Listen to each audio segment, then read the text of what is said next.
The 9,849 meeting of the Security Council is called to order. The provisional agenda for this meeting is the situation concerning the Democratic Republic of the Congo, to Ms. Joyce Msuya.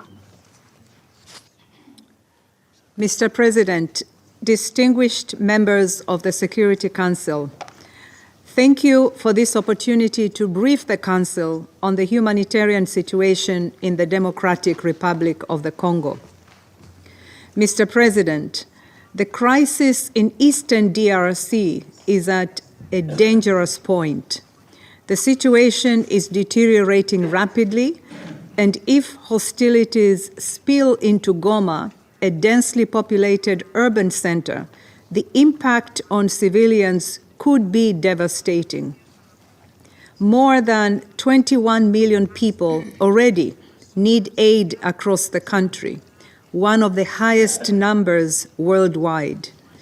Approximately 1 million people had already sought refuge in neighboring countries. The escalation in the east threatens to make a critical humanitarian situation even worse. In North and South Kivu, hundreds of civilians have been killed and injured in the last few weeks. Hundreds of thousands have fled their homes or shelters, often multiple times, to escape gunfire and shelling, especially around Sake and Minova. Humanitarian access remains constrained due to insecurity. Hospitals, including Dosho and Kieshero in Goma, are overwhelmed. Medical facilities in Minova are also struggling to tend to the hundreds of people in need of treatment for gunshot and shrapnel wounds. Bombings in overcrowded displacement sites in and around Sake and Minova have resulted in casualties, including among children, and destroyed shelters, causing panic and further displacement. I'm particularly concerned about the impact on women and girls. We already know that gender-based violence increased by 300% in recent years, and that 2/3 of all cases had occurred in 3 eastern provinces of North Kivu, South Kivu, and Ituri. Mr. President, the Secretary General has emphasized the importance of upholding international humanitarian and human rights law and ensuring immediate and unimpeded humanitarian access to populations in need. I reiterate this call. We urge all parties to protect civilians and critical infrastructure they rely on, respect the civilian nature of displacement sites, and avoid using wide area explosives and heavy weapons in populated areas. This will be particularly important should the hostilities spread into Goma, given the risks of conflict in urban areas. All parties must take constant care to spare civilians and civilian objects throughout military operations. Mr. President, in these challenging circumstances, our humanitarian partners have bravely and tirelessly continued their efforts to enable life-saving operations by negotiating access, including by providing critical care through our partners, particularly NGOs that deliver medical and food assistance. Council members, to address this escalating humanitarian crisis before the situation worsens further, I have 3 asks to the Council. First, I urge this Council and all member states to leverage their influence to ensure that international humanitarian law is respected by all parties. Civilians must be protected. IDP sites and medical facilities must be protected. Rapid, unimpeded, and safe humanitarian access to those in need must be facilitated. Second, since we are at the start of the year and many funding sources remain unavailable or delayed for various reasons, adequate funding is essential to enable and sustain urgent humanitarian action.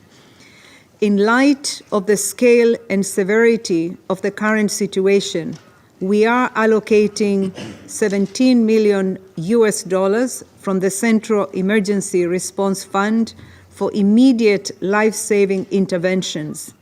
However, let's be clear, additional resources are urgently needed.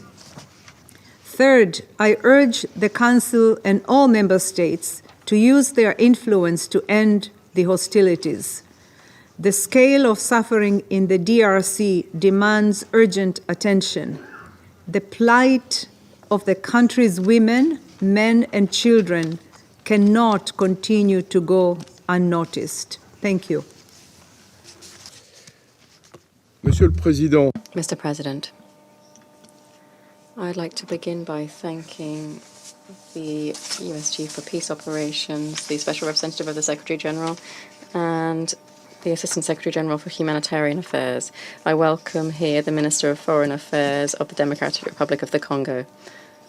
The Security Council is meeting today due to the rapid deterioration of the situation in North Kivu in the Democratic Republic of the Congo, the capture of Sake and the encircling of Goma by the M23, enabled by the active support of the Rwandan Defense Forces.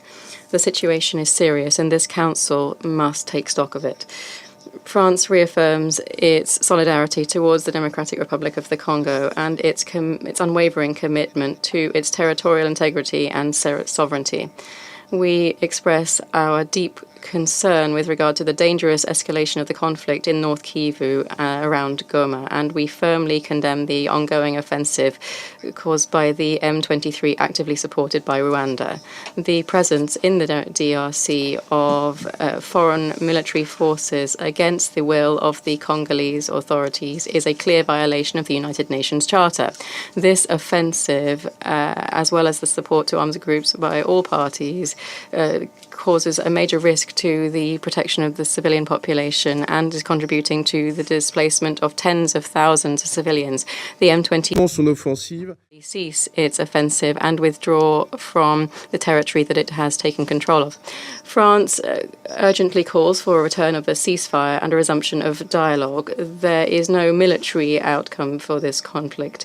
The President of the Republic, Emmanuel Macron, recalled this yesterday to President Kagame and Tshisekedi, with whom he held meetings. The dialogue undertaken with regard to under the Nairobi and Luanda processes, with the full support of France, must resume without delay. A political process must also resume. France stands ready to support it. Force is not an option here. In this context, France calls for a withdrawal of forces from the DRC territory and the dismantlement of these forces under the commitments made by Rwanda under the Luanda process. Finally, France expresses its full support to MONUSCO, which is playing a crucial role for the protection of civilians, whose mandate has been unanimously renewed on the 20th of December last year. We roundly condemn the attacks undertaken by the M23 against MONUSCO, which has already led to the death of several Blue Helmets over the last few days. We recall that attacks against Blue Helmets may represent war crimes. We pay tribute to the bravery of MONUSCO troops, and we pay our condolences to the families of the victims, to South Africa, to Uruguay, and to Malawi. France also condemns all measures that are hampering MONUSCO's ability to fully undertake its mandate, particularly the deployment of soil-to-air missile systems par le M23 in the M23 controlled areas with the direct support of the Rwandan armed forces. President, the reactions of the international community must be commensurate with the humanitarian and political consequences caused by the offensive ongoing offensive by the M23, supported by the Rwandan Armed Forces. France calls on all of the Security Council to mobilize and to unanimously condemn this serious threat to peace, regional peace and security, and international peace and security, as the United Nations Secretary General once again has done this morning in very clear terms. Thank you. Thank you, Mr. President, and thank you to today's briefers, and in particular to SRSG Keita for your steadfast leadership of MONUSCO amid a clear and deliberate escalation of the conflict in eastern DRC. Thank you also to ASG Masuya, and I welcome the participation of the DRC Minister of Foreign Affairs in this meeting. Colleagues, we condemn in the strongest terms Rwanda's and M23's hostilities on Goma and attacks on Sake. We urgently call for a ceasefire and an end to this fighting, which has endangered civilians and further displaced tens of thousands more as hundreds of thousands flee the fighting. The United States commends the MONUSCO leadership for taking such robust steps to defend Sake and Goma from Rwanda and M23's advances. We express our deepest condolences to the families of all of the peacekeepers lost during these attacks, and we commend all MONUSCO personnel for their bravery in protecting civilians during this ongoing assault. Rwanda's use of advanced weaponry and systems, including GPS jamming and spoofing, have interfered with the humanitarian response, endangered MONUSCO, and continue to endanger those fleeing from the violence. These actions must stop immediately. The indiscriminate use of artillery has endangered civilians, with bombs falling on and near IDP sites. Congolese and Rwandan leadership, as well as leaders of the M23 and other armed groups, must issue clear orders not to target civilians and to respect the civilian character of IDP sites. Colleagues, there is no military solution to the conflict in eastern DRC. To achieve a durable peace, all parties must honor their commitments to the Luanda process and the terms laid out by Angolan President Lorenzo and return to the negotiating table. We call for the swift operationalization of the reinforced ad hoc verification mechanism. We also support the efforts of former President Kenyatta to mediate with M23. All sides of this conflict must respect the ceasefire in place since August and act swiftly to end this fighting. We call on all partners in the Great Lakes region to use the diplomatic tools at their disposal to reinforce this message. All actors must also respect the sovereignty and territorial integrity of the DRC and put an end to all forms of support to armed groups, whether Congolese or foreign. All parties must uphold human rights and international humanitarian law and ensure immediate and unfettered access to populations in need of humanitarian assistance. The United States remains alarmed by the findings of the recent report of the UN Group of Experts detailing the consolidation of parallel administrations, forced recruitments, and the illicit exploitation of mining areas in M23-controlled territories. And we reiterate in unequivocal terms our condemnation of hate speech and xenophobia, as well as ethnic-based politics. The United States will consider all the tools at its disposal in order to hold accountable those responsible for sustaining armed conflict, instability, and insecurity in the DRC. I thank you. In recent days, tensions have escalated dramatically in eastern DRC, with M23 launching offensives in North Kivu, capturing key towns such as Masisi, Minova, and Sake, resulting in heavy civilian casualties and displacements. It is shocking that M23 firing at MONUSCO positions resulting in the death of 3 UN peacekeepers and the injury of many others, as well as serious casualties among Sami DRC troops. China condemns the M23 attacks against local civilians and peacekeepers. We express our condolences to the peacekeepers who lost their lives and sympathy to the injured. Considering the current situation in East, I would like to emphasize the following points. First, China strongly urges M23 to cease attacks immediately. At present, the M23 continues to launch attacks and openly claims that it wants to take Goma, which is a matter of grave concern to China. The possibility of further escalation of the fighting is deeply disconcerting.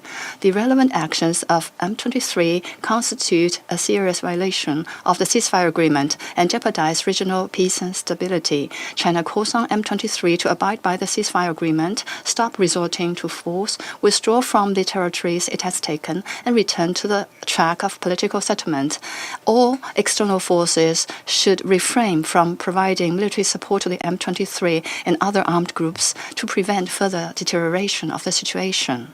Second, the protection of civilians should be the top priority. International humanitarian law is the bottom line that must be respected, no matter what the demands and objectives of the M23 armed attacks are. It should not come at the cost of civilian lives, and it should not attack civilians and civilian facilities. At present, a large number of civilians have fled their homes seeking refuge, and a severe shortage of humanitarian supplies. The international community should provide timely humanitarian assistance. M23 should ensure that the channels of humanitarian assistance are open and unimpeded. Third, MONUSCO should be supported in performing its duties in accordance with its mandate. MONUSCO is at the forefront of the conflict and is carrying out its peacekeeping mandate in line with the Council resolutions. M23 should not threaten the safety and security of peacekeepers. Attacks on peacekeepers may constitute war crimes. China supports MONUSCO in strengthening its defensive measures in Sake and Goma and opposes acts such as jamming GPS signals that impede MONUSCO's mandate delivery. We also call on all parties to refrain from spreading misinformation and disinformation against MONUSCO and peacekeepers. Fourth, we must firmly support regional mediation efforts. Under the current circumstances, it is even more urgent to scale up mediation efforts. Although the tripartite summit has been postponed, the Luanda process remains an effective platform for resolving the issues of Eastern DRC. China expects the DRC and Rwanda to stay committed to the track of political dialogue and strengthen communication and find a lasting peace program. China supports Angola and the other parties concerned in continuing to intensify their diplomatic efforts to ease the situation. It is our hope that SRSG on DRC, Ms. Kaita, and the Special Envoy of the SG for the Great Lakes region, Ms. Xia Huang, will strengthen coordination and provide greater support for the Luanda and Nairobi processes. President, China reiterates its firm support for the sovereignty and territorial integrity of the DRC and support for the efforts of the DRC government in safeguarding national security. We support the Council speak with one voice as soon as possible and create enabling conditions to promote the de-escalation of the crisis in Eastern DRC and maintain regional stability. I thank you, President. Made by the current escalation by the M23, and we condemn it. Because of its actions, the civilian population is the one that is suffering first and foremost. We express our condolences to the families of all the citizens of the DRC who have died. We're forced to witness another wave of IDPs. Their number, according to the latest UN figures, has exceeded 400,000. But we're already internally displaced persons, and we're living in refugee camps in the harshest conditions. And we're particularly concerned about the use in the area of direct conflict of advanced weapon systems, the use of heavy artillery close to civilian infrastructure. And we're also troubled by the continued use of electronic warfare means, which creates a threat, inter alia, for civilian aviation. Unfortunately, the UN mission to stabilize the DRC has also taken casualties. We express our condolences to the families of the peacekeepers that have died from South Africa and Uruguay, as well as the governments of these countries. We hope for the speediest recovery of the wounded from other contingents. Russia has unconditionally condemns attacks against blue helmets. As a result of one of such attacks in March of 2022, one of our nationals, a senior member of the Russian military observers group, Alexei Mizuro, died.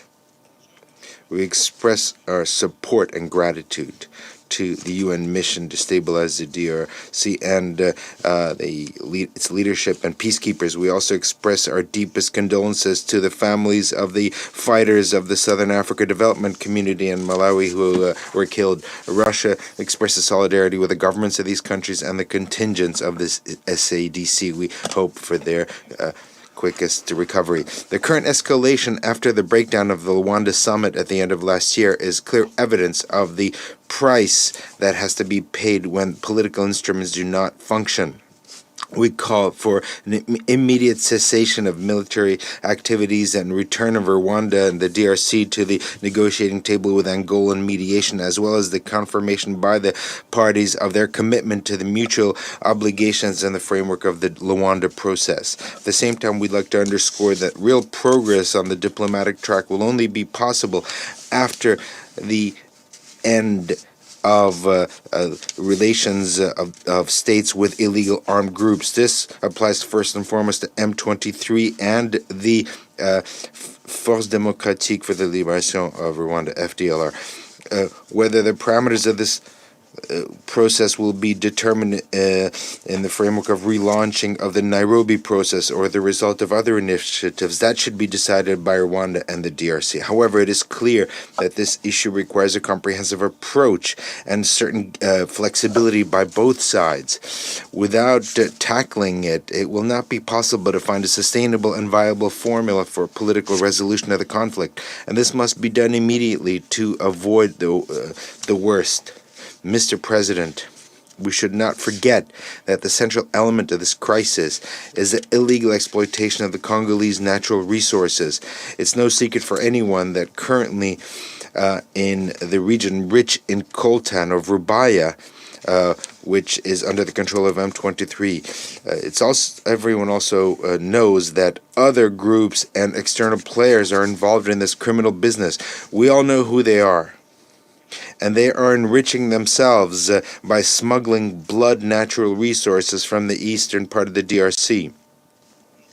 We are convinced that the struggle to gain access towards strategically important Congolese minerals is one of the reasons for the continuation of the crisis we're witnessing. Once again, we call on countries with political and economic influence in the region to use it and to work with the main protagonists. This could contribute to a rapid end of the escalation, which was demonstrated very well by the situation that we witnessed in 2012 and 2013.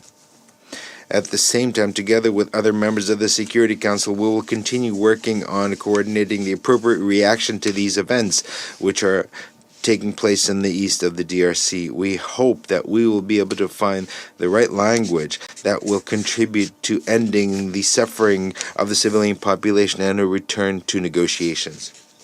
In conclusion, I'd like to say that we should not forget about the fact that the instability in the Great Lakes region is to a large extent a legacy of the colonial period. It was precisely then that the metropoles of the time laid the ticking time bombs that the region continues to suffer from. We see how the Congolese are tired of violence and how much they just want to live and work on their own land. Russia, as a permanent member of the Security Council, will do everything possible to bring this long-form moment closer. Thank you very much. My thanks to SOSG Keita for her steadfast leadership.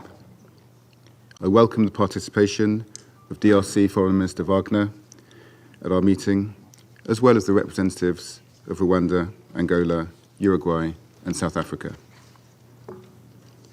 President, MONUSCO peacekeepers and personnel work bravely to deliver this Council's mandate in the most difficult of circumstances. The United Kingdom reiterates clearly today that attacks on UN peacekeepers are absolutely unacceptable and may constitute war crimes. We also recall that planning, directing, sponsoring, or conducting attacks against MONUSCO peacekeepers may constitute a basis for UN sanctions designations. The UK extends its sympathies to the families of the Blue Helmets from South Africa and Uruguay who've lost their lives serving in MONUSCO. And we extend our best wishes for a full recovery to those peacekeepers who've been injured. The UK also extends its condolences to the families of all troops from the Southern African Development Community mission in DRC who've lost their lives in support of DRC's stability and security. As we do so, we fully acknowledge the numbers of those lost and injured is changing by the hour. It is a critical moment for DRC and for the region. President, I would now like to make 3 points. First, the UK once again condemns the violent actions of all armed groups, including FDLR and M23. We are deeply concerned by the scale and pace of recent M23 and Rwandan Defence Forces advances in eastern DRC. In December, this Council renewed MONUSCO's mandate. And in the 4 weeks since, M23's unacceptable offensive and that of the Rwandan Defence Forces through North and South Kivu has resulted in the capture of several towns and villages. As we've heard, hundreds of thousands of civilians have been displaced and violence has intensified as a result. We are also deeply alarmed by M23's declaration that they intend to take Goma, a city where the humanitarian situation is already catastrophic. The rising number of displaced people resulting from M23's territorial expansion has placed further pressure on crowded IDP camps and exacerbates the challenges faced by humanitarian actors. This morning, the UK Foreign Secretary spoke with President Kagame and called for urgent de-escalation, outlining the need for Rwanda and DRC to urgently return to the negotiating table. Now more than ever, it is critical that MONUSCO is able to deliver its mandate. M23 attacks on peacekeepers, with support from the RDF, must stop immediately. These attacks prevent the force from being able to discharge its Security Council mandated mission to protect civilians. Rwandan spoofing and jamming of GPS signals, which obstruct UN and humanitarian operations, must also stop. We urge all parties to remember their obligations under international humanitarian law. Finally, President, the United Kingdom once again extends its thanks to Angola for its leadership on mediation efforts. We encourage DRC and Rwanda to return to the negotiating table and to focus on making tangible progress on delivering on their commitments under the concept of operations. There can be no military solution. Fighting must stop, civilians must be protected, and the parties should engage in good faith in the political process. I thank you.